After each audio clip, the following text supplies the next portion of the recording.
What is up, everybody? We are back in the building here with another installment of Defiant Brandon. Uh, no matter what you think about me, no matter what your opinions of me are, one thing is that no one can argue with whether or not I'm a straight shooter. Um, and the show's starting right now. Remember the time when the OGs were the ones coming to the hood trying to talk sense into the young G's or the young hooligans who were coming up underneath them in whatever respected gang culture around America? Remember when men would stand in front of parole boards and say, "Hey, I think you should let me out because I want to give back to my community and show the young men and women coming up that there's a better way and that they should reject the streets." Who of us would have ever thought that there would come a time when there was an absolute reversal of roles where we would see the older men, the ones who are supposed to be wise, the ones who so were supposed to acquire wisdom through experience, actually operate in an adversarial capacity against the young generation over the exact opposite position of what they took in days past. I sat and watched No Jumper, and I watched as 50-year-old Wack 100 went in on 20 something year old Ricky flip phone because Ricky agreed with sentiments that were expressed by several rappers, including but not limited to 22-1 Savage, when they said, F the streets. I want to make it very clear. I couldn't care who's in the room.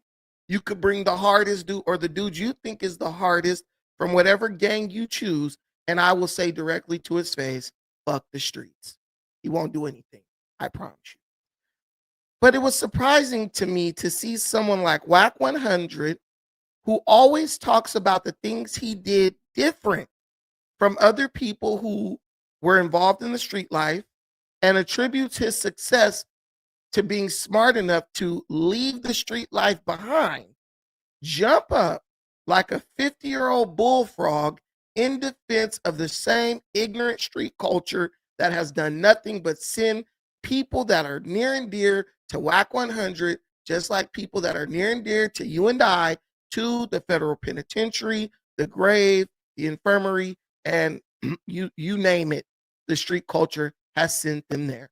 As someone who is from the city of Pacoima, somewhere that no one goes, there's no more black people there, but somehow that gang is running around relevant in 2026. You would think that Wack 100 would understand the negativity associated with the street life and would be a staunch advocate against the street life. Enters No Jumper, or as many would call it, Bizarro World, where every level of ignorance is entertained, all in the name of getting clicks and views. We are going to watch a few clips where Wack 100 tries every tactic in his limited repertoire to win an argument, an unwinnable argument against Ricky Flip Phone, and fails miserably. As a matter of fact, the only thing that Wack 100 succeeded in was embarrassing himself. And I just kept looking at the video saying, dude, we're grown. You out here talking about how you going to say F the streets and then try to actually explain using bird brain psychology how his position was the right position to take. Even Boosie Badass has fell victim to the ignorance of defending the street culture.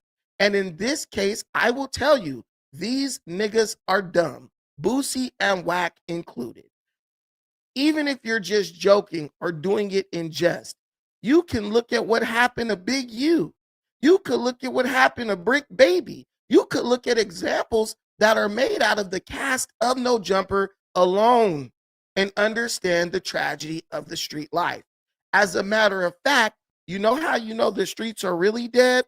Let's go back 30 years and see what reputable OG member of a LA gang would go onto a media platform and disclose personal, sensitive information about their gang for the world to see.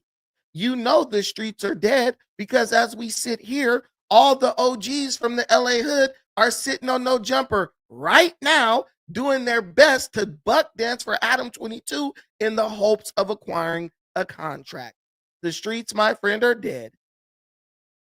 Wack 100 proved that because he was the first. He was one of many to go and basically show people that the street culture was a joke, the gang culture was a joke, and now the new evolution of the culture was to profit or monetize off of the street culture by pretending to still be connected to it while at the same time allowing people like Adam 22 to make a mockery of it. Wack 100 was, like somebody said here, he was losing so bad it almost looked as if he wanted to fight Ricky Flip Phone. But I'm not going to lie to you. I think Flip Phone would have whooped Wack 100's ass. I would have put my money on Ricky. These dudes are going to get enough of this. I want to jump up and try to act like I want to fight. So everybody is not Flacco, dude. You fuck around with Ricky, the way bro be up there philosophizing, dude might know some techniques from Shaolin monks. Hit your ass with the three finger pinch and have your ass paralyzed up in there.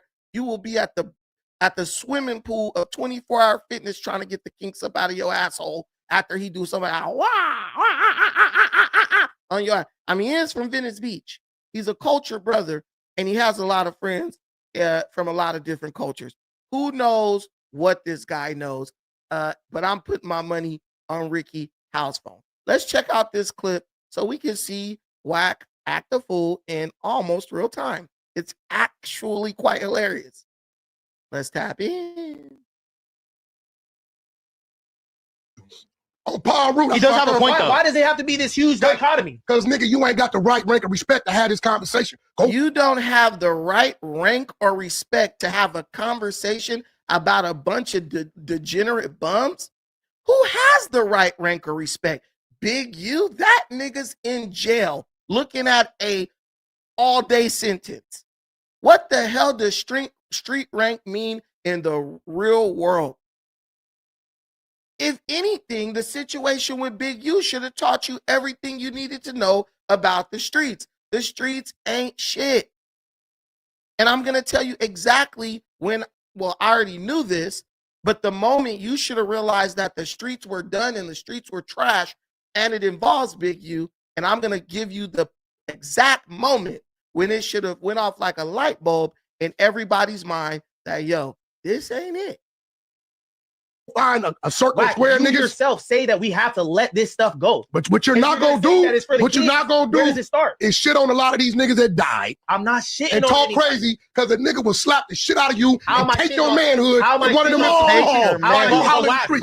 can't handle it. But why shitting on somebody? Who am I disrespecting? Escalated to niggas' brains and all this shit. What you mean? Brain power, niggas. Fuck all that, bro. Because it's a pretty niggas got the power to get rid of your brains. But why? What did you say? That's fine. But kill that shit, bro. Black people have.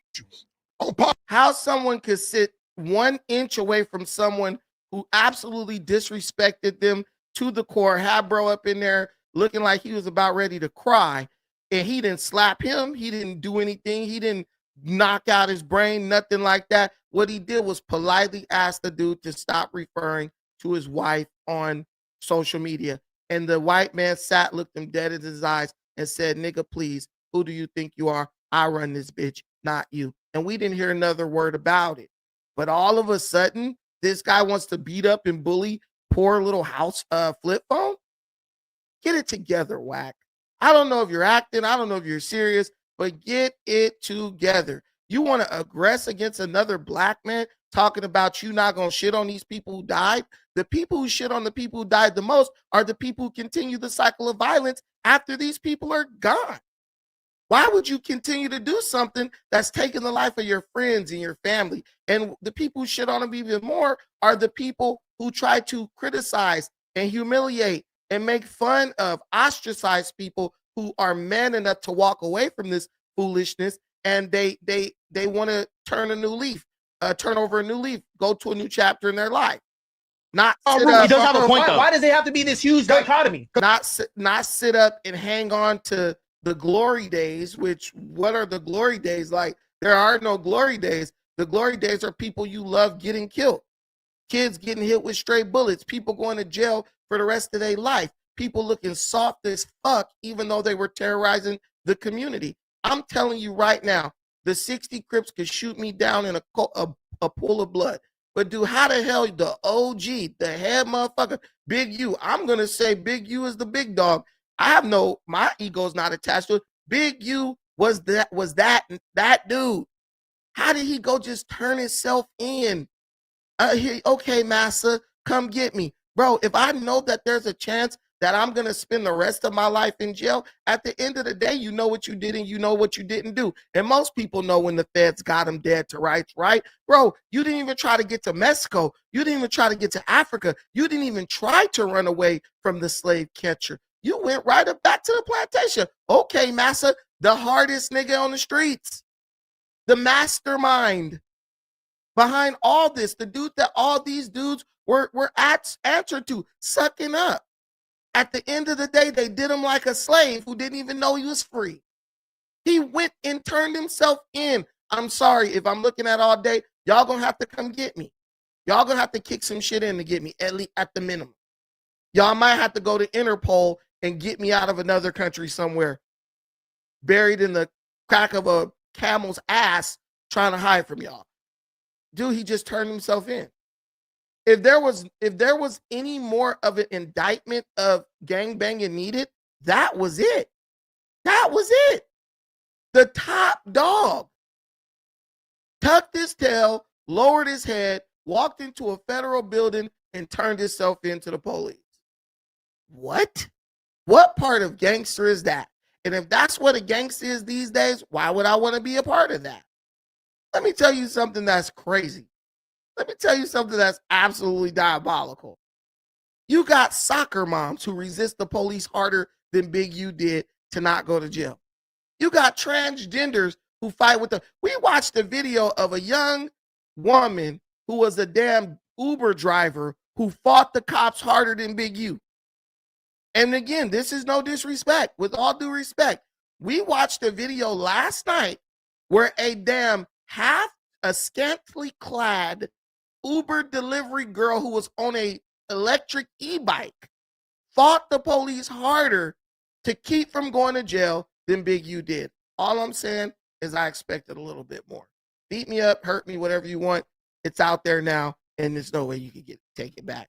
You guys, I'm just speaking truth to power. I thought that's what we did. So why is this guy still trying to glorify that I gave though? Why? The street culture? Because if anything, the reputation and the relationship that Wack 100 had with Big U says a lot. It really gives one pause, because it's like, Wack, this is a dude who, for all intents and purposes, from what I gather from watching the videos and stuff, it looked like Wack was scared of this dude. And to see bro tuck his tail and just take me, FBI, it is what it is. At the end of the day, if there was any street code about it, Wack being as successful as he is, why didn't bro reach out to bro and say, look, bro, we got to get you out of the country. We got to get you out of here. I mean, we had our differences, but I ain't about to see that nigga, the head big dog, going down like that. Let's send that bro over there to Botswana or something where they got no extradition laws. None of that. So what does that say about the streets? Christopher Dorner, an ex-cop, put up more of a resistance to getting arrested. I mean, that dude was a damn goat. Show us why it's worth dedicating your life to. Even if you don't end up rich, go down in a blaze of glory like Scarface. That's the dude who inspired most of these little degenerate pookies. They didn't. Because at the end of the day, it's just a bunch of grown men with Peter Pan syndrome. They never grew up. They want to run around with Tinkerbell and freaking and think that they could fly while battling Captain Hook in Never Neverland, which is actually South Central Los Angeles. Let's just bring it out. Let's just wake them up. Why not? That's the truth. If you don't like it, you got to come to the white neighborhood to come get me. You got to come to the white neighborhood to come put hands on me. Let's watch this second clip.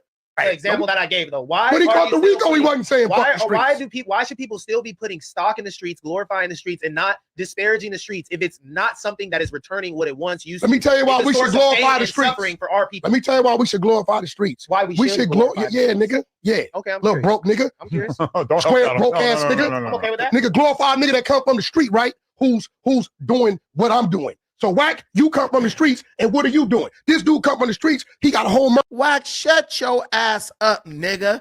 You sound like somebody at a fucking AA meeting bragging, wanting a pat on the back for doing some shit you supposed to do. Yeah, celebrate a nigga like me who didn't go do crime and go to jail. Hey, Kaylin, come here real quick. I need you. Hurry. No, you go to the back of that camera. Look. No, the back of the camera, genius. There's a button. See that little button right there? It doesn't say anything. It's a button. You see two buttons at the bottom. There's one on your right, and then there's one to the left. Press that one to the left. Yep. Hey, okay, perfect. All right, guys, we're back. But Wack, shut the hell up, dude. You sound like somebody at an AA meeting who wants a pat on the back for doing some stuff that they should have done. Celebrate me because I'm not doing crime. Well, guess what, Wack? There's a bunch of grown-ass men who aren't doing crime. Celebrate me because I'm taking care of my family and handling business. Well, Wack, there's a lot of grown men doing that. Why does he need to celebrate you? There's nothing celebratory about it. There's nothing worth celebrating. It's like when somebody be like, I'll take care of my kids. All right, nigga, pat on the back. That's what you're supposed to be doing. I don't get that. You little broke. And then Adam, the white man, has to like, hey, calm down and stuff. And you see how black people are? We love to try to low dog each other and aggress against each other. Wack, you just showing your ass for Daddy Adam trying to get some views. Why don't you let Adam do the buck dancing? And you just sit there and act like the guy who's like above it all and being the voice of reason and all that stuff.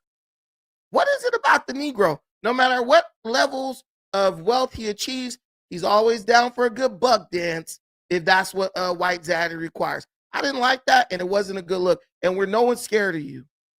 Company. This dude got a streaming company. Everything coming out the streets ain't bad. Evolution. You're talking about evolution. Well, motherfucker, are you just, do you want me to erase it and act like I didn't come from that and say, just see me from this point on? Let me get back to my nigga. Point. I was saying this. Everybody struggles with this. You even see it with athletes the most. When you have to transition out of being what you've been for years. I've been an athlete since I was 12 years old. I went to the league. I won a Super Bowl, and now I can't do it anymore. I've aged out. People go through depression. It fucks them up. They can't handle it. They got CTE. It's the same shit with people in the streets. It's like motherfuckers. Them niggas ain't in the streets. I'm proud that I took my life all the way to these heights. Them niggas ain't in the streets. I'm talking about people that are in the streets. Did you hear what 21 said? I think you should use him some more. Keep him with you and use him. Yeah, we knew he wasn't street when he told, and we swept it under the rug. If I land my point, it's gonna make too much. You don't have a point in the streets. I do have a point. In your world, you're Ricky. In the streets, you a fuck nigga. Bro, okay, that's what? What? You got all types of snitches in the street. You got all types of gay dudes and everything else in the street. But Ricky's an F nigga because he's talking common sense. This is common sense. But Ricky the part where he messed up is where he was trying to compare it to being an athlete, something that's like worth doing. These niggas aren't on the level of athletes. They don't have CTE and trauma. You know how I know that? Because they know how to get in line when they go up to no jumper. They know how to go get in line when they go up to no jumper. Tell me when you gonna see a 60 Crip and an 8 Trey in the same room not going for blood when they had no jumper. Because them niggas in the streets of South Central LA, they're mortal enemies. But if they go to no jumper, it's just two niggas trying to get a check from White Zaddy. And I don't know anything about those gangs, so this ain't no gang stuff. But I'm just saying, if you're mad at me, you're mad at the facts. If you're mad at me, you're mad at the facts. Negroes from gangs that are arch rivals be up in the same building at no jumper, and it's not an issue. So stop trying to act like, oh, these niggas having a redemption arc and oh, wow, look, they can, bro, they can flip that switch like nothing. Let both of them fools be working at the same refinery. They're going to say, nah, we going to get this money. The gang stuff could rest. Now tell me, could you have a Nazi and an American troop or a Russian troop in the same damn refinery at the same time, and they just like, all right, man, it's going to be cool. Nah, they're going to go for blood. You can't even put two male pit bulls in the same yard, or they're going for blood off of damn near nothing.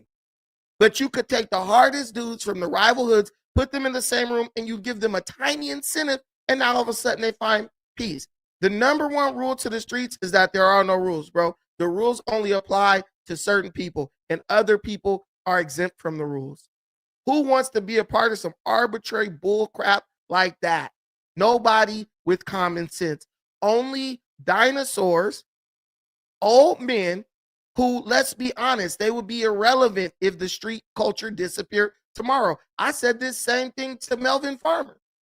I said, would you ever be like, let's get rid of 8 Trey or whatever gang he's from? And he was like, nah, because this is not. And I said straight to him, you're not going to get rid of it, because if that stuff goes away, you are no longer relevant. And that is what's going on. Wack's going to keep saying on Paru, because if Paru leaves the black lexicon, Wack 100, his power, his mystique is gone. And it's sad because the guy has all types of talent, I guess. He's a pretty smart guy.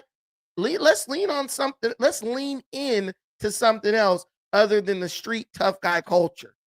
If you're not going to jump in the ring with John Jones or Anthony, what's that boy's name? AJ, Anthony Joshua, stop acting tough, because you ain't tough. You're going to jump up, get beat up by Ricky, and then going to be trying to smoke him or hire somebody to beat him up or something. Not saying Wack is going to do that. I'm just saying this is the part, this is how it tends to work out. Bro, hit you with that in jiu-jitsu and your back lockup, nigga, you're going to be looking crazy. You're going to be looking crazy.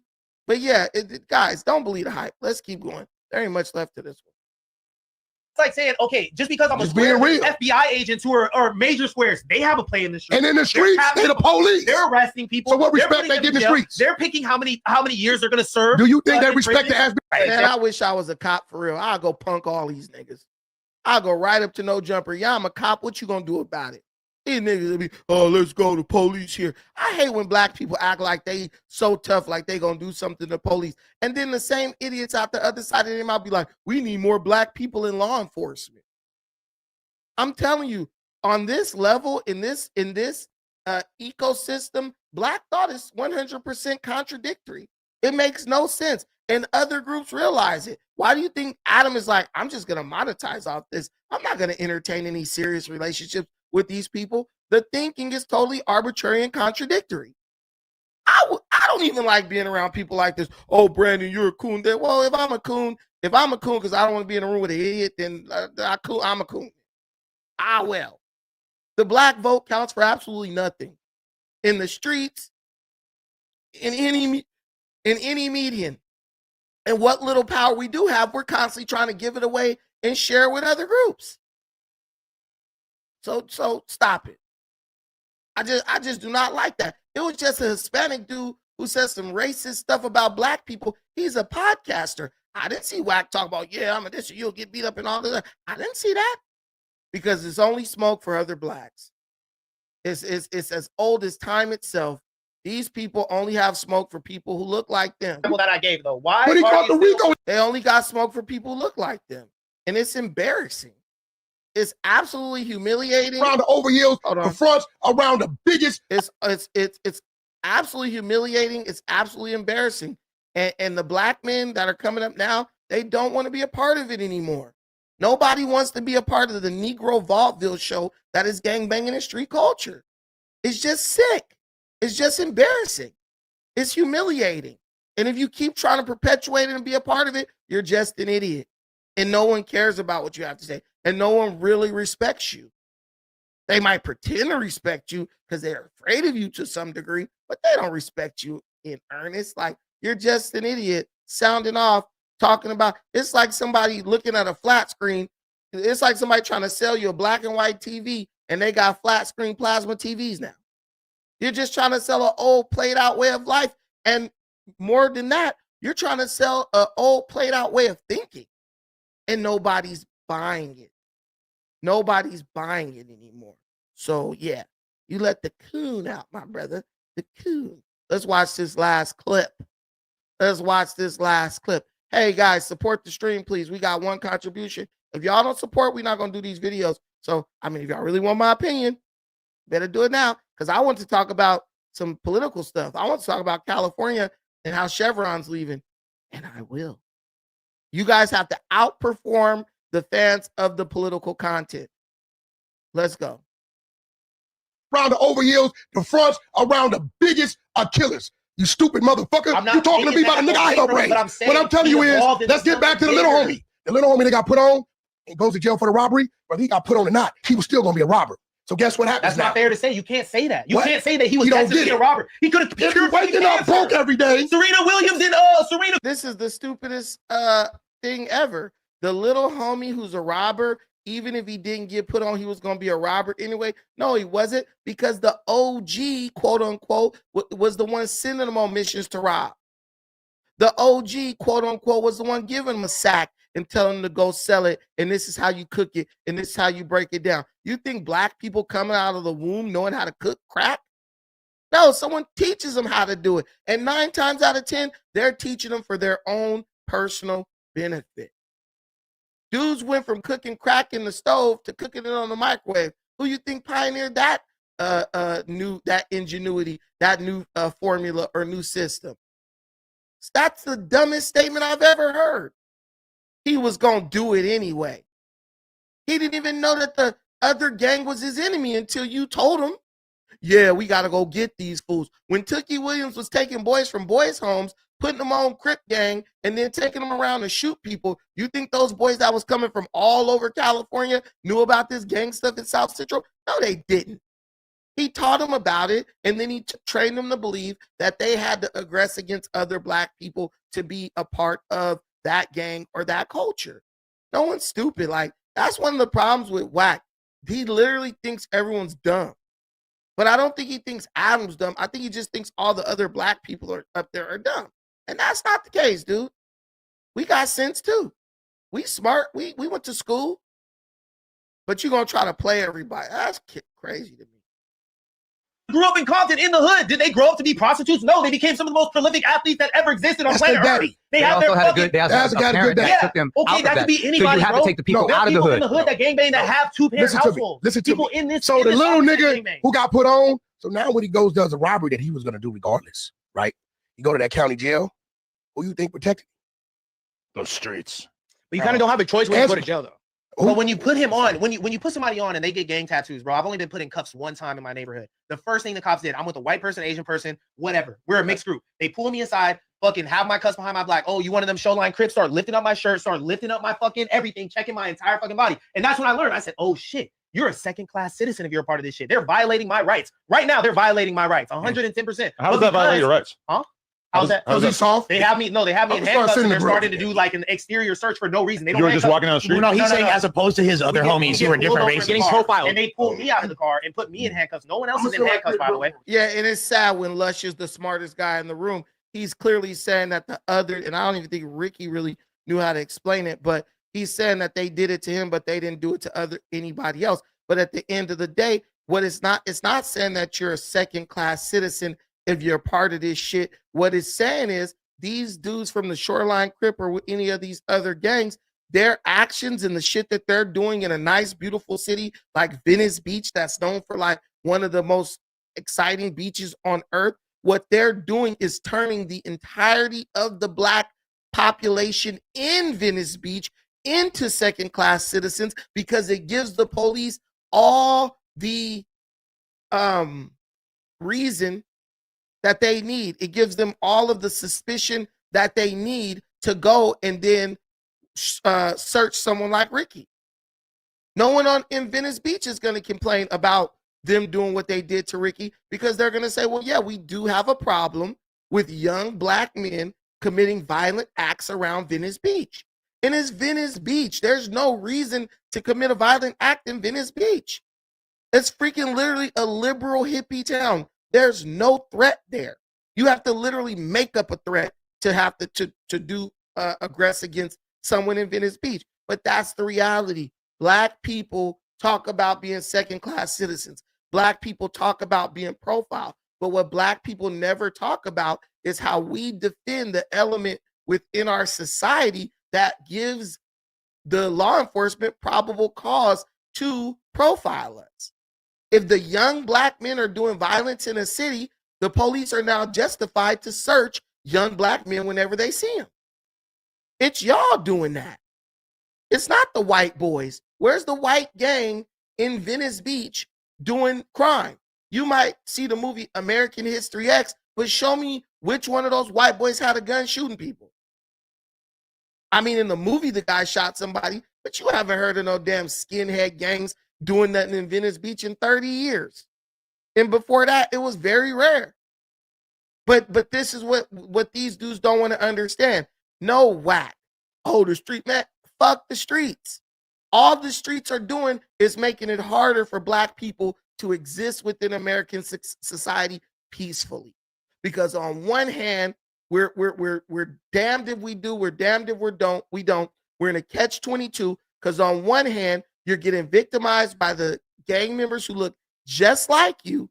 And then on the other hand, you're getting victimized by the police who have been empowered and emboldened by the criminal activity that the people who look like you participate in it. And if I said it once, I'll say it again, and I'll keep saying it till the day I die. The problem with the Black community is not the gangs. The problem with the Black community is not the street culture. The problem with the Black community is the fact that people who know better, who are not gang members, people who are accomplished, successful people, they defend the ignorant, degenerate gang culture, which is exactly what Wack 100 is doing. Wack is far removed from gang culture. Wack he got out of jail, 40, damn near 40 years ago.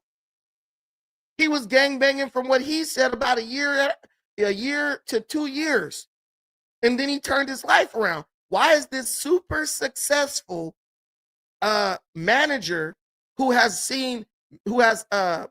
sealed and made $1 million deals with some of the top artists in the industry today? Why is this dude sitting up defending and advocating for gang culture? Like he's out on the streets, standing on the corner, pouring up Dixie cups of Hennessy or Thunderbird. And that's the problem. They try to give these young men, they glorify things that they would never let their children do.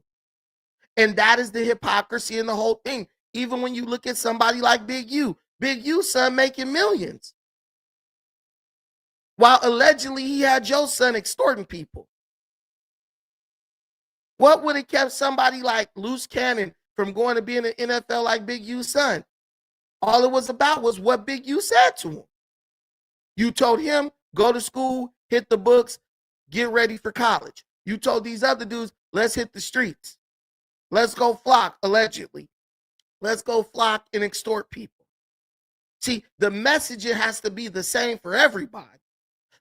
You can't be picking winners and losers, so to speak.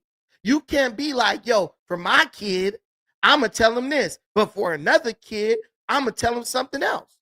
My daughter plays volleyball, as we all know. You know how many of these young Black girls, I'm trying to get my niece to get into volleyball right now. If she gets older and she doesn't do that and whatever happens with her life, only thing she'll be able to say about her uncle is like, bro, tried to get me in that. I don't know how to make a young woman successful with knitting or home economics or tennis. But what I do know is I know exactly where to take you and who to put you with to make you successful at volleyball, women's volleyball, because I've done it with my own kid. So if this pipeline that I'm familiar with, if you're willing to enter into that pipeline, I can help you get to the point where you might be able to get a scholarship or a free education by playing some volleyball. I've made those connections at this point. Anything else, I can't tell you what to do for young girls. That's what's supposed to be the messaging. Can I help you be something greater than what you would be without me around? Or can I not? And if I can't, I'm going to leave you alone. But if I can, I'm at least try to introduce you to it. Right? Wack should be looking for talent, putting people in the studio. Wack should be helping people understand how to start a media house. All that stuff. Where's the workshops at? Where's the passing of the information? Not sitting up trying to glorify gang life that once you go hit the 5 freeway, you're as far away. You might as well be an astronaut. You might as well be on Mars in as far as proximity to South Central LA. It's not a real part of your life. But instead of that, guess what? We're going to get, let's pretend like, yo, this is the best thing going. And if you say anything about it, I'm going to do this and do that to you. It's just goofy as hell. Last part. And they start looking all through my shit. They basically taking my clothes off, trying to identify. Listen, honey bun, if you can't handle it, move. Around the over heels, the fronts, around the big. That dude said, listen, honey. Listen, honey, but that was funny. That was funny. But I understood exactly what Ricky was saying. Wack was just being like, I don't know, but I don't get it. At this age, at this big old age, the games and shit gotta stop. If I'm older, I want to be known off of the wisdom. I don't want to be known off of the trying to perpetuate nonsense and negativity. Who wants to be known for that? I want to be the guy who's like the wise old sage. Hey, this dude out here giving game. He putting people up on game. He lacing people with game, right? Ain't that what they say? Oh, you got to lace them with some game. What happened to those days? I guess those days are a thing of the past, huh? It's more fun to perpetuate narratives that you no longer subscribe to, right? Oh my God. Did y'all hear about, okay, so what's going on now, guys? What else do we have? That was my spill on the oh. Let me give you guys the link. Y'all gonna come up? Does anybody have an opinion on this? I did say it would be a call-in show. Let me see if anybody has an opinion on this real quick. And I'll give y'all a few minutes to come up before I start on another topic. The link is in the comments. If you have something to say about this topic, come on down like Bob Barker. Come on down. Guys, while we wait, what is going on in California, man? Oh, that's, you know what? I actually compared No Jumper to the Cleveland Browns, man. No Jumper is the Cleveland Browns. They have talent there. They have the ability, people there with the ability to make the channel successful. But instead of using those people and setting them up for success, they prefer to keep Dylan Gabriel in the game.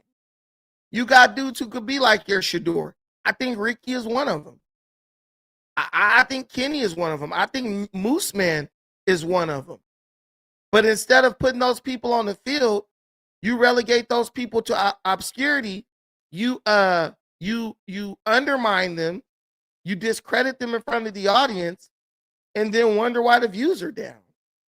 That's what's going on with Cleveland Browns. They had Shedeur Sanders on the sideline. Clearly was the better option at quarterback, but they were like, we would rather lose than allow someone to take the spotlight away from us. And if you go watch No Jumper right now, go look at who's up there. Go look at who's up there. Munchie B left, and Adam doesn't like fill the spot with like people who could like really contribute and have a good dialogue. He says, I'm going to double down on this idea that everyone wants to hear me talk more than anybody else. Shout out to my boy Mikey O's in the building. Dude, he brought people in there who have nothing to offer as far as like contributing to any conversation outside of gangbanging. I'm looking like you got rid of like Munchie's gone and you let him go for that, for this. And I told you guys, the gang members are just there to validate Adam and give him the ability to talk about gang culture without any repercussions. It doesn't matter if it's Munchie or Gumby or Hawk or Aunt Hefe or whoever else. It's literally like, I just need these dudes here as props. So when I start talking about gang stuff, nobody's going to try to check me because there's a couple of South Central LA gang members in the building. That's weak sauce. To revive an outdated term. That's weak. Who wants to do that? Even poor Lush. You know Lush got something to say. Lush has basically been silenced. He's just over there in the corner. You might as well bust out the Scante pipe and start hitting it. Because he don't even be saying nothing now. And my question is really like, yo, what the hell is going on with this situation? And like, Adam, I know you can't be this willfully obtuse, dude.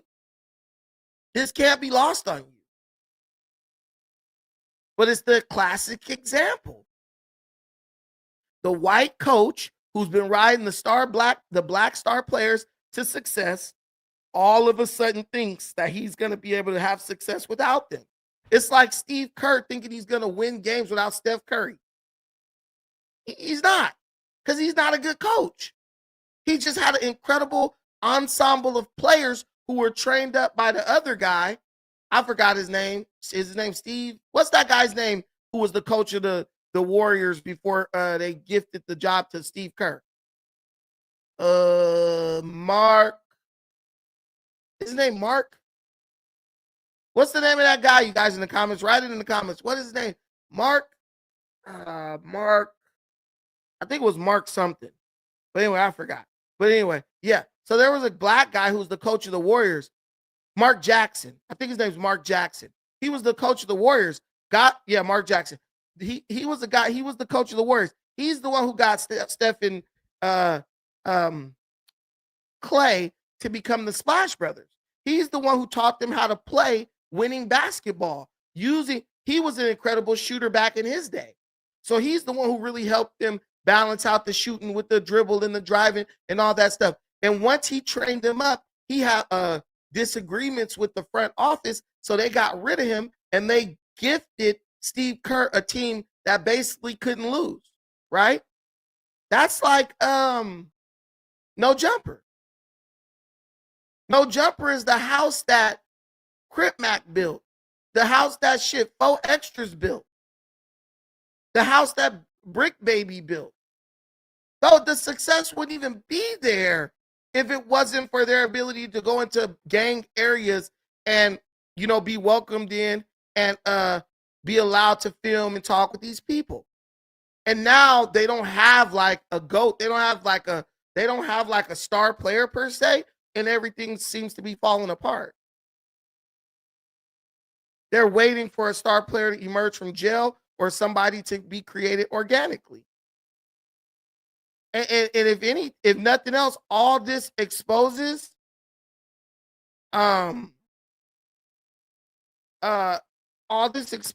is that, No Jumper's definitely riding on the backs of some black talent. Let's just keep it a buck. And I'm not a person who plays the race card, but we're seeing that. We're seeing that. That's what drove those million views. Sharp even. He got some black in him. Or he is black, I don't know. But that's what was driving those million views on those videos. And now they can't replicate that success. But they're going to keep telling you, oh, we ain't got no views. The black people are the problem. Bro, the black people were the solution.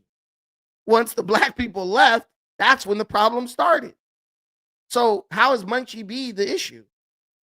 I don't agree with what Munchie B was doing. And I'm not going to get on Kevin as the boss for saying, hey, this is how I want my ship to run. But at the end of the day, let's be real, guys.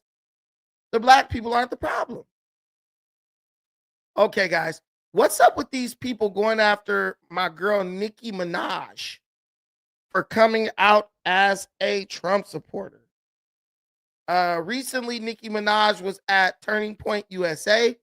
If you don't know anything about that, Charlie Kirk, the guy who died, he is the founder of Turning Point USA. He was assassinated, and his wife took the mantle of his company.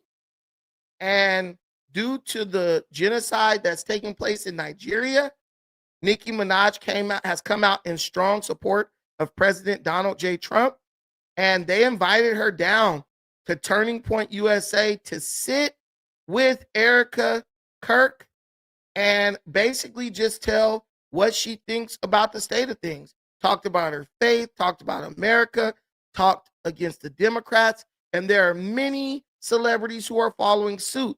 Amber Rose recently was approached and stood 10 toes down in support of Nicki Minaj's support of Turning Point USA. And one thing, you might not be political, you might not be into this at all, but let me ask you something. Do you really think that by just turning a blind eye to all this, that it won't affect you? Because if they allow grown men dressed in dresses to go into bathrooms with my daughter, they're going to let them go into the bathroom with your daughter too. If they start transitioning my kid at the school, they're going to do the same thing to you. Do you think that you're going to be exempt? Are you like an ostrich sticking your head in the sand, thinking that as long as you can't see it, hear no evil, see no evil, speak no evil, you think you're just exempt from it? Or you think you'll be granted immunity from it? That's not the case. There's a lot going on in this world. And we know a lot of people enjoy the no jumper content as escapism. But even in that dynamic, the nonsense is creeping in. One of the main people you guys support, they support the nonsense. Are you going to just keep on ingesting it, pretending like it's not real? Are you going to stand up for what's right or for what you believe in? Or are you just going to sit up and talk about how it doesn't matter? Hold on one second, guys.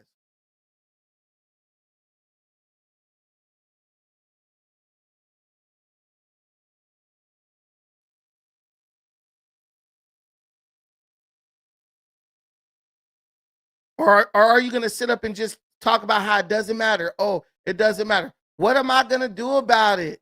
That's a good question, Joy Charles. What am I going to do about it? I'm going to keep informing you, and I'm going to keep making decisions that go directly in the face of people trying to exploit my children. One thing I'm going to do, one thing I'm going to tell you what I'm not going to do. I'm not going to just sit up and let people demonize the people who are trying to help us. And I believe that is the choice that Nicki Minaj made. She didn't have to get involved in this. She could have just kept taking y'all money, making these raunchy rap songs. But she said, look, man, I can't take it. I can't sit and watch people demonize someone who's innocent in the name of protecting predators. That's what we're doing. That's what we as a culture, Black folks, and Mexicans too, that's what we've been reduced to. We're so backwards. We're literally defending people who exploit our children, who want to hurt our children. And we defend them by going after someone who's doing things to protect our children. I see you, J Loco, or whatever your name is. I just answered that for you. It's as simple as voting. Go vote. Be a man. Stop using, voting doesn't count as an excuse not to participate. That's what I'm going to do to fix it. I'm not going to make the excuses people like you make. How about you go get educated so you don't have to walk around in cognitive dissonance? It's not just Black women. They're a part of it too. There's Black women doing it, white women, young college-age kids. There's grown-ass men in their 30s and 40s. There's military-age men doing it. It's a lot of different people supporting this nonsense. To just relegate it to Black women, you're being disingenuous. But they are a big part of it. But there's also many Black women who stand up against it. Let's tap into this TPUSA interview of my girl Nicki Minaj.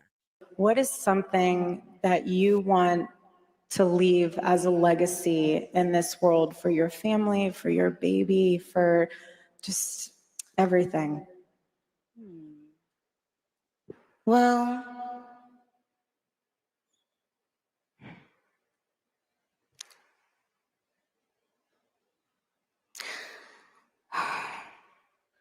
that it's okay to change your mind.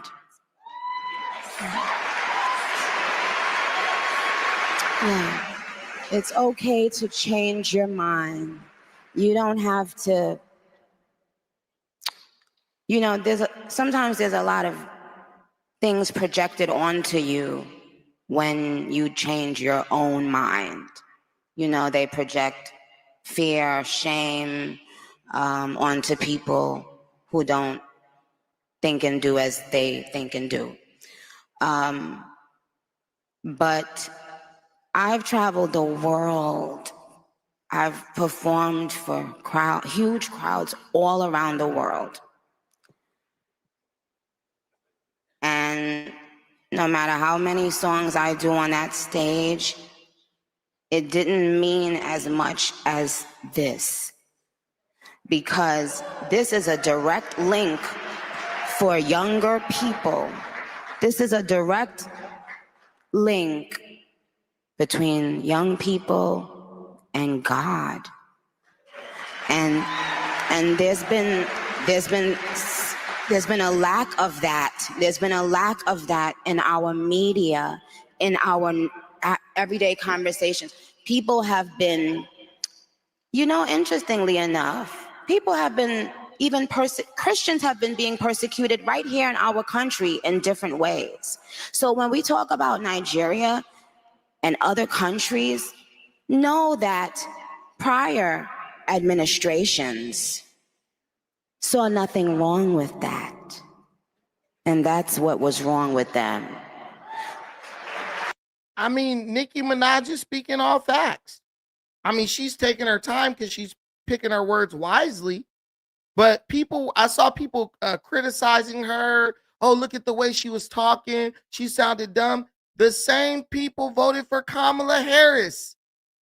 And if we take a video of Kamala Harris and put it side by side with Nicki Minaj, Kamala Harris's stupidity made Nicki Minaj sound like Socrates. She made Nicki sound like Malcolm X next to Kamala Harris. But that is the ignorance and the hypocrisy of liberalism. We're going to criticize one black woman because she's taking her time and choosing her words. She's now in front of a crowd of people who are smarter, more educated than she's used to. So she's choosing her words wisely, right? She's a newbie to speaking out in the name of her faith and her political position. But people literally voted for a woman who's supposed to be educated, who couldn't articulate or express herself anywhere near as good as Nicki Minaj just did. And almost 70 million people in this country voted for that person. That's the part that should scare you. That's the part that should disturb you. That's the part where you should say, hold on. If someone's an idiot, they're an idiot. It doesn't matter what political party they're with. I'm not supporting an idiot. But we're in the day and age where on one side of the aisle, the bar has been set so low, anybody could get into office from over there on that side. And you get your people like who? You get your people like your Ilhan Omars, a thief, a hypocrite. You get your people like Cori Bush, Nina Turner. You get your people like Tim Walz. One side just keeps lowering the bar continuously, lower and lower. And then you wonder why the cities that these people run look like crap. You wonder why people are getting 13 and 50 people in one weekend getting killed. So I don't understand the hypocrites who criticize Nicki Minaj. She didn't do anything wrong. She sounded very intelligent. She delivered it slowly because I felt like she was thinking about what she was saying. But you're not going to criticize Nicki and call her names and question her intelligence when you went to the voting booth and voted for this. You know what also excites me? Among the many things, I'm excited about electric school buses. I love electric school buses. I just love them for so many reasons. Maybe because I went to school on a school bus. Hey, raise your hand if you went to school on a school bus, right? What? You know, I think that there's a duality to the nature of democracy. When it's intact, oh, it's so strong. And it is very fragile. 2 million people cross this border for the first time ever. You're confident this border is secure? We have a secure border in that is a priority for any nation, including ours and our administration. A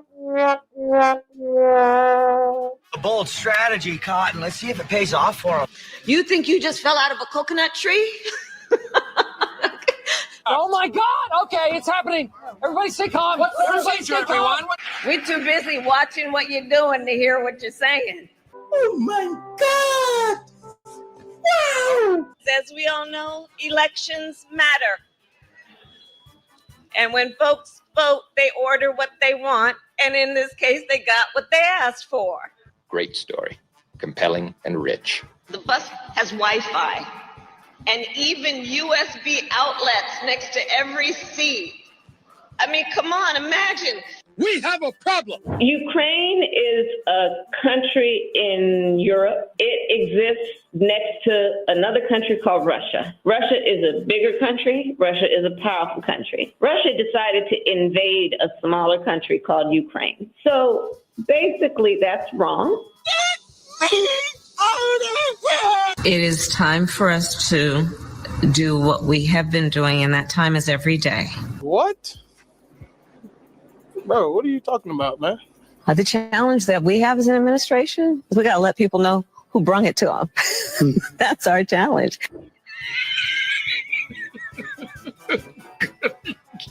Good one. I am Kamala Harris. My pronouns are she and her. I am a woman sitting at the table wearing a blue suit. No better word than stupid. All right, I had to stop that. But guys, understand something. They're criticizing Nicki Minaj, but they went to the... Nicki Minaj is not running for office. They're criticizing Nicki, but they went to the booth to vote for that. I mean, you got inside of a voting booth and pressed the button to vote for that. But now you talk about, Nicki Minaj is dumb and this and that. She can't. Come on, bro. All these people have is hypocrisy. Joy Charles, I don't agree with you. I don't think things are good now. I think that's a problem with a lot of black folks. Things go well for a little while, then all of a sudden, we want to let our guard down. Things aren't good now. Do you know what the midterms are? Do you know the margin that by what margins the Republicans dominate the House? Do you know that the radicals are more emboldened than ever because they feel their ability to destroy people's lives by robbing people of their rights slipping away? It's happening. It's not good now. You're this freaking close. You're this freaking close. You were this close after the election to having all your rights stripped away. And if you live in a state like California, I'm sorry to tell you, but your rights are gone. Your rights are gone. 2026, if you live in California, your rights are gone.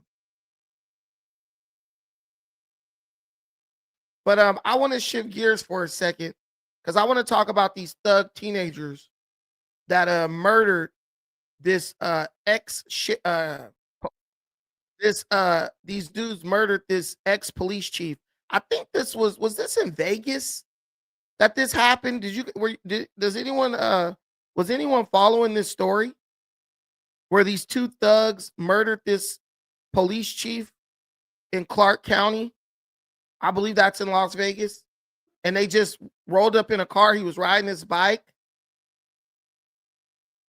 And they just rolled up on him and gunned him down. I mean, did they run him over? Or they ran him over with a car? Hold on.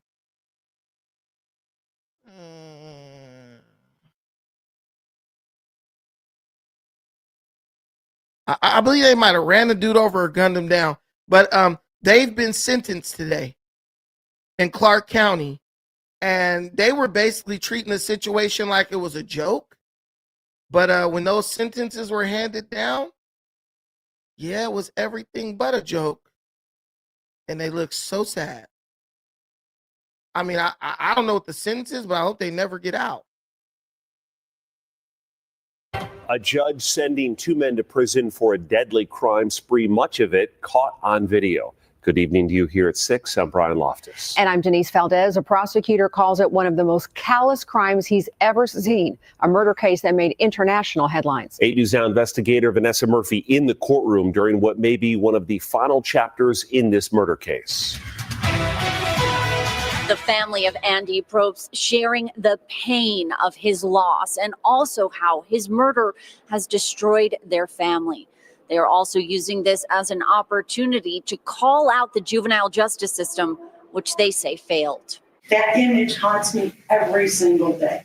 It replays in my mind, without mercy, a wound that never closes, a permanent scar that is burned into my memory. Crystal Probst referring to this video showing Jesus Ayala and Jameer Keys, both teenagers at the time, mowing her husband down while he was simply riding his bike in August of 2023. The other cyclist the teens hit who survived also here at their sentencing Tuesday. Probst and her 2 children asking Clark County District Court Judge Jacqueline Bluth to give the teens the maximum specified in their plea agreements for second-degree murder. They didn't just... Y'all literally just ran somebody down with a car. Who gets in a car and just be like, yeah, I'm just going to run over a bunch of dudes? I mean, I know these dudes probably was high and under the influence of drugs, but even under the influence of drugs, you know what's right and wrong. Who just runs people down with a car, random as hell, just for the kicks, just for the shits and giggles? So these people are sick these days. Kill Andy. They filmed his murder and released it to the world. Both defendants declining to speak in court. Bluth sentencing Keys, who drove into the surviving cyclist, to 18 years to life. Ayala, who drove into Probst, a retired police chief, 20 to life. And it has always bothered me when we look at that body hitting that windshield. Bluth also referring to Ayala's words when he was first taken into custody. You think this juvenile gonna do something? I'll be out in like 30 days. What? The judge acknowledging the defendants' challenging upbringings, but saying it's no excuse. All right, guys. So we got to follow up on a story that I covered, a sad story, when it first happened, involving 2 young scholars here, aka young thugs, that decided it would be funny to run over a retired police chief. Now, these 2 monsters decided for whatever reason to get up in the morning and to go on a stealing spree, right? Stealing cars and running people over. That's what they were doing all day, basically. And they decided to run over a retired police chief from California, Mr. Andreas Andy Probst. He was 64 years old, and he ended up dying after these animals decided to run over him. The other bicyclists that they ran over survived, okay? And they were doing it. They were going on a little spree. They were kiki and ha-ha, and now it looks as if the justice system got the last laugh, because these individuals have been found guilty and they're being sentenced for their crimes. So without further ado, let's go ahead and get into this. It was Judgment Day in Las Vegas today. 2 teenagers who pleaded guilty to intentionally running down a cyclist with a stolen car and recording themselves while doing it got the toughest sentences that are allowed under their plea deals. And before I tell you what those sentences are, remember, there are 2 similar crimes like this that have been in the news in the last 2 years. One of them was this one in Las Vegas, right, involving these 2 teens. And one of them was in New Mexico involving 4 kids even younger. But the sentences today in Las Vegas were for the crimes committed in August of 2023. Back then, 17-year-old Jesus Ayala and 16-year-old Jameer Keys rammed the car that they had stolen into a retired police chief as he rode his bike in the morning in Las Vegas. Andreas Andy Probst was from Bell, California, and the video of his killing went viral. showing the moment leading up to the impact and the sound that still haunts this case, the teens actually laughing about it. We're going to show you a portion of that video now, but we're going to stop it before Mr. Probst is struck. Ready? Yeah. It is.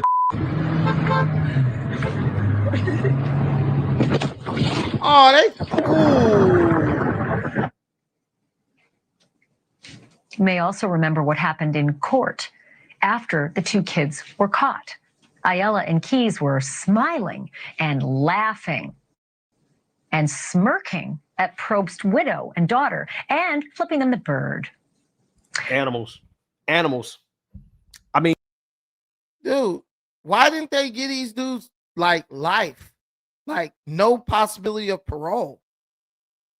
What do you think they're gonna go to jail and be like, I realized the mistakes in my way? No, these dudes are drug addicts. The whole time they're sitting in jail, they're probably gonna be doing drugs if they get any money. And then when they get out, they're gonna be like, bro, I just can't wait to go get high again.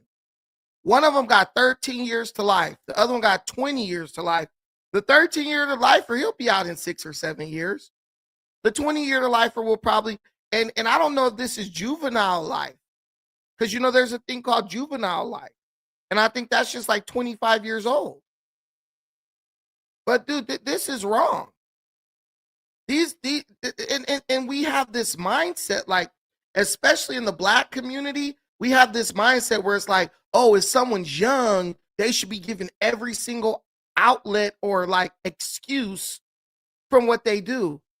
No, man, we live in the age of information. If these little dudes could figure out how to go get crack and meth, they know what's right and wrong. They don't go rob the dope man. Why? Because they know they're going to end up dead. So they know right and wrong. They know what to do and where to draw the line. But they begin to operate in a predatory manner, basically saying, oh, nothing's going to happen to me for doing this. And essentially, nothing is happening to them. They get to go sit in jail, probably get an education, eat for free. Their parents don't got to deal with them no more. And they just live on the state's dime for like the rest of their life or till they get out of jail. I don't think the punishment was harsh enough. We need to bring back hard labor. Do that. You forget the death penalty. Start making these fools bust rocks. I bet you the crime rate will go down. Because we know one thing these fools is afraid of is a job. We know the only thing they fear more than not having dope and drugs is a job application. Don't give them life. Sentence them to 50 years of hard labor. I bet you the crime rate drops. I bet you don't want to work, you go to the hole. I bet you the crime rate drops overnight. But now that's a clear-cut case. That's a clear-cut case of just two criminal-minded teenagers doing something that's absolutely ridiculous, committing cold-blooded murder. But there's another case that happened in Fulton County in Atlanta, in Georgia, where a boy was asked to get off of a school bus for whatever reason at a Fulton County school, and he refused to get off the bus. And after he refused to get off the bus driver told him, the administrators entered the bus, and they said, look, if you don't get off the bus, everyone's going to have to get off the bus. So this kid refused to get off the bus. Everyone ends up having to get off the bus. For whatever reason, he gets off the bus with everybody else. But for some reason, he ends up getting into an altercation with a police officer on the bus. And the police officer tased this 18-year-old boy. And now the people of Fulton County are outraged. They're outraged, saying police brutalized this kid, used excessive force on this kid, and that the police should be held accountable. And now they are attempting to file a lawsuit on the county or the city or whatever. I want to know what you think, because the ones I really love are the ones where it's a mixed opinion.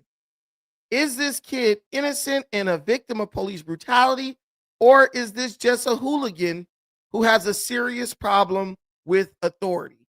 I'll let you guys decide. It was last Thursday, right? It was last Thursday? Okay. All right, good morning. Y'all ready? All right, good morning. My name is Harry Daniels. Along with myself, Attorney Gerald Griggs. We have the honor to represent Lanier Johnson Hunt. Also standing with us, his mother, Sharita Johnson Hunt. This morning, we called this press conference, one, to allow Mr. Johnson Hunt to speak out, one, what transpired, what happened, and some of the misinformation that's been provided in this matter. Let me say this, first and foremost, that Mr. Johnson Hunt, Lanier, was on the right school bus. It was a dereliction of duty from the adults who had a duty to, one, ensure that a student is on the correct bus, which he was, and for his safety. I know been a lot of echoing, like, why didn't he just get off the bus? And we're going to explain this morning why it was imperative for Lanier to go home. And one of the reasons is imperative for him to go home because he had an autistic little brother who was going to get home before him or right after him, and he had to be at home to meet his brother at home. So it was imperative for him to get home, not just to get there, but to ensure the safety of his little brother. And a lot of that have not been spoken about, talked about in the media or on social media, but we want to put some context of what transpired. Come on. This cell phone video capturing the chaotic moments on a Georgia school bus as officers are seen getting physical with high school senior Lanier Johnson Hunt before one officer pulls out a taser. Tonight, Lanier and his family demanding accountability after they say he was injured in the confrontation. Okay, so basically, they can't call it racism because the cop is black, right? So now they're saying, oh, it's excessive force. Now, listen, I'll let you watch some more of the video, then I'll give you my thoughts on it. Let's play a little bit more. Call aggressive and unwarranted. It's just scary because he could have died. Like, you tased him in the middle of his chest. The 18-year-old says the situation escalated last Thursday after the driver told him he was on the wrong bus. But Lanier says he was on the right bus, the same one he's been riding regularly as a student at Langston Hughes High School. Administrators and then Fulton County Schools Police called on board after he refused to get off. The bus driver pointed me out specifically. They told me to get off the bus. I refused. And when I had refused, they said, get up or we go tase you. I still refused to get off the bus. Did you think maybe I should get off this bus so I don't get tased? Honestly, I didn't think he would take it that far. In total, how many times did you get tased? It would have been 3. Lanier says he never interacted with the officer before that day. I wasn't aggressive. I wasn't being disrespectful. He was eventually removed from the bus and handcuffed. Then he says the officer started slapping him. Fulton County School Police charged Lanier for resisting arrest, disorderly conduct, and obstruction. At a press conference today, he showed the burn scars left on his body from the taser. Throughout the day, randomly, on my chest would just start burning. It feel like I'm on fire. It feel like somebody put gasoline and set it on fire on my chest. This officer was unhinged and completely out of control. The school district said the incident is being taken seriously and currently under review.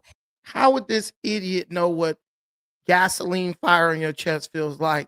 All right, I'm going to give my opinion. Y'all could let me know what y'all think in the comments. Me personally, I think the cop was 100% valid in what he did. You were asked to leave the bus. It doesn't really matter for whatever reason. You don't own the fucking bus. You're a student who rides the bus. So if the bus driver, one, tells you to get off the bus, get off the bus. You could sue them for that alone. But then if the police become involved and they're telling you to get off the bus, follow the orders of law enforcement. You're not going to win the exchange. You're fighting and resisting. I'm not getting off the bus to the point, bro told you, I'm going to taser you if you don't get off the bus. You were warned. I'm going to taser you if you don't get off the bus. That means you wanted to get tasered. You're saying, oh, I didn't think he was going to take it that far.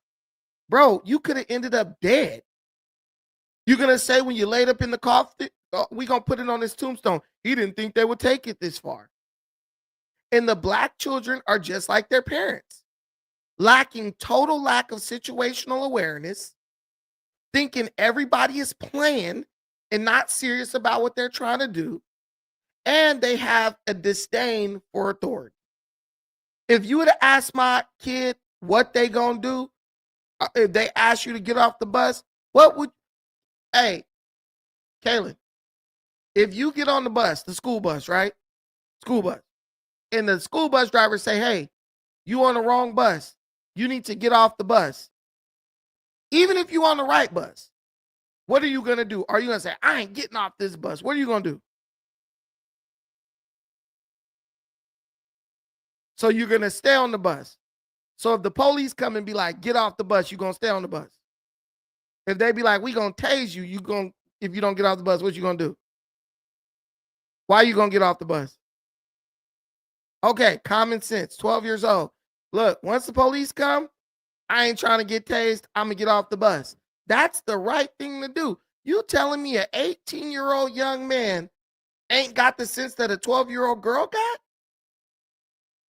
Listen, the police, whether you like it or not, they're the authority over you. They've been given that authority to tell you what to do. You could have got off the bus and explained just, hey, officer, I'm supposed to be on this bus. I got to get home. My little brother, whoop-de-whoop. Can y'all give me a ride? Follow orders, follow instructions first. Then you argue your case. It's like it's like a person arguing at a traffic stop over why they got pulled over.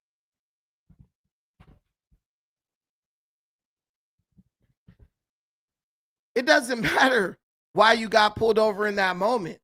What we know is this is not a courtroom. You're not going to win the case. There is no case yet. You're not going to win arguing with a cop on the side of the road. You're going to lose 10 out of 10 times. So why even start the argument and start the verbal jousting with the officer, knowing that most likely you're going to lose this exchange? It's just ego. It had nothing to do with his little brother and all that. Because every last one of these kids got a cell phone. Why bro didn't just call his mom? Hey, mom, they making me get off the bus. If your mom is off work or she got to work, she can leave work. Hey, my son is having a situation at the school. Let me get over here to see what's up. There's way too much excuse making here. There's way too much. They could have killed him. Well, we all knew that, right? Black people supposed to be so terrified of the cops, right? If I'm terrified, the cop come to me and say, get off the bus, I'm going to just get off. If the cops tell you, get on your knees and put your hands over your head, what you going to do? I ain't getting on my knees because I know I didn't do nothing. I didn't do nothing, Jenkins, right? Didn't do nothing, Washington, right? I don't know why black people think that just because they're not wrong or just because they didn't do anything, that gives them the right to disobey lawful orders. These are lawful orders from the cops. They've been empowered to order you, but you don't got to follow the orders because you didn't do nothing? Bro, if you don't get the hell out of here with that, it's 2026. Get off the bus, boy. And that the officer has been removed from active duty pending the outcome of an investigation. In a letter to the school community, administrators writing, this was an isolated situation, and we are actively investigating the matter in coordination with the appropriate authorities. NBC News has reached out to school administrators for further comment and the Fulton County Schools Police Department, but have not heard back. Okay, Kathy Park joins us now. Kathy, hard to see those images there. Two questions first. Was Lanier on the right bus that he says he takes every day as a school? Confirm that or said that's not true? And the second question is, does his family now plan on taking legal action for what happened to him when they got him off that bus? You know they're going to try to get a check. Yeah, that was a question that was asked multiple times, and Lanier insisted that this was, in fact, his bus. This is something, the route that he takes day in and day out. In fact, before this incident, he actually took the bus the other day. So, yes, it was his bus, and according to the attorney, he verified that as well. But earlier today, there was that press conference, and his lawyer said that Lanier was also suspended as a result of this incident. So really the goal now is to get him back in school. So that's a priority after the holiday break. But yeah, his attorney said they will explore all avenues for legal action, and they haven't ruled out the possibility of filing a federal lawsuit to hold those accountable for what happened, Tom. They're not going to get a lawsuit. They're not going to get a penny. They're not going to get a penny because Lanier disobeyed a lawful order. He's not even a minor anymore. He's 18 years old. He's 18 years old. If he's on the right bus, he's on the right bus. I don't really think it matters if he was on the right bus or not. Once the cops say, hey, bro, get off the bus, you know what you got to do? You got to get off the bus. It's not rocket science. I'm going to get off the bus, and I'm going to explain what's going on with me. But how the bus driver that drive you every day don't know you're on the right bus is beyond me. I honestly don't think he was on the right bus. They said he verified that and all that. I don't believe it. But let it be a cautionary hey, shut up. Hey, just come in talking all loud. Hurry up and grab your stuff and get out. You about to stay over here or you leaving? All right. But yeah, you're whether you're on the right bus. And I think it's very important for like Black parents to teach their kids, just because you're in the right, just because you didn't do anything, that doesn't give you the right to disobey the police, because they could kill you. And guess what? You're going to be right, but you're going to be dead. We're going to put it on tombstone. He dead, but he was right. Just err on the side of caution. That's what that's called. Erring on the side of caution. Son, if you have any information about the cops, whatever, if you have any interaction with the cops, just do what they say, follow their instructions, wait until the point where you could give me a call, then call me. That's not hard to do or say.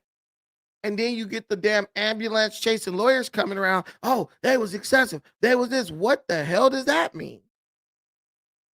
Your client didn't follow a lawful order that lawyer would have followed.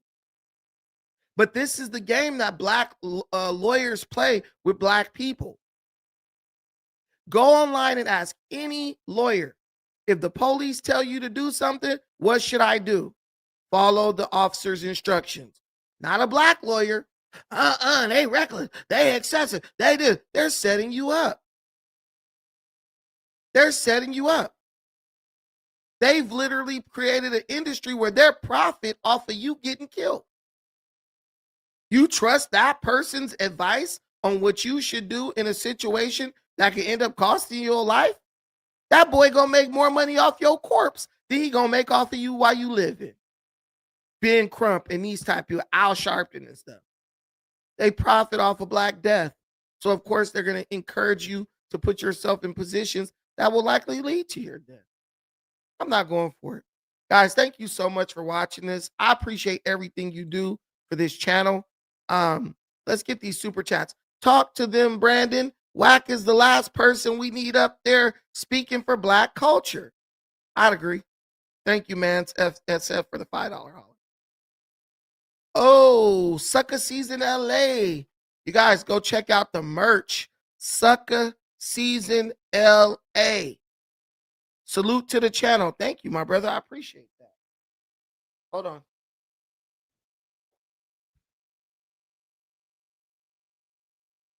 My phone had fell on the floor.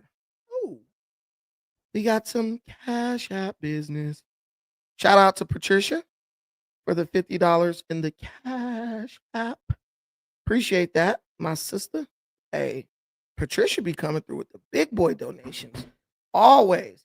For some reason, my laptop is running low. But hey, But thank all of you for watching this. What the heck is going on? Thank you for watching this. I appreciate everything you do for me and this channel. Till the next time, take care of yourselves. Most importantly, please take care of each other. Peace.